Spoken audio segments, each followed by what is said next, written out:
So as we all know, New York City seems to be the epicenter of this whole coronavirus situation. There are 49,000 deaths in the country total, but 16,000 of those deaths have been in New York City alone. But the real question is going to be is how many people in New York City and in the country as a total actually have the coronavirus? Because one of our biggest fears is that and hopes at the same time is that people have this and they don't know that they have it and they never will. So depending on how big that population is of the people who have the silent symptoms, they have no symptoms at all and they just are spreading this around, will tell us how deadly it is. So preliminary data of testing for antibodies in New York is suggesting that 13.9% of the population in New York State, that's about 2.7 million people, have been infected with the coronavirus and either had mild symptoms or no symptoms at all. They just didn't know that they had it. They did this by testing 3,000 people randomly at grocery stores and other places like that. If we move that to New York City, they'd extrapolate that means 21% of the residents had coronavirus and didn't know it.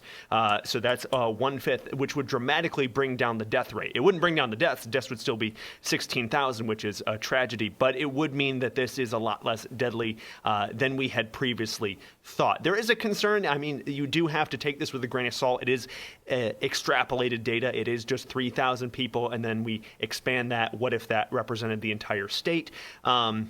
And they are saying there could be a risk that these tests do give false positives because coronaviruses are very common. So there is a possibility that some of these people have had a form of coronavirus, one of the more common kinds that give a mild disease. And this is falsely recognizing those as the novel coronavirus that we're facing right now. But if there's any truth to these tests, it would mean that the virus is a lot less deadly than we had previously thought, which is good news. So we'll just see if we can get some more solid data on that. But it is good to know for right now.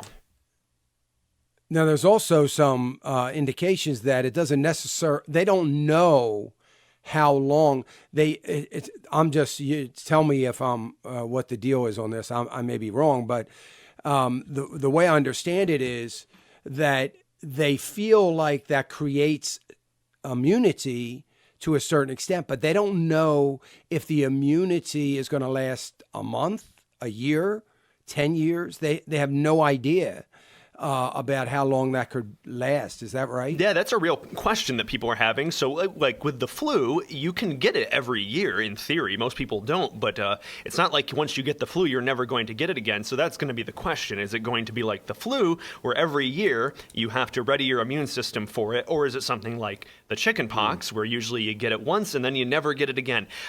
Most people think because it is a coronavirus, and we have seen them before, that it will be something seasonal where you do have to you do have to ready yourself for a round again.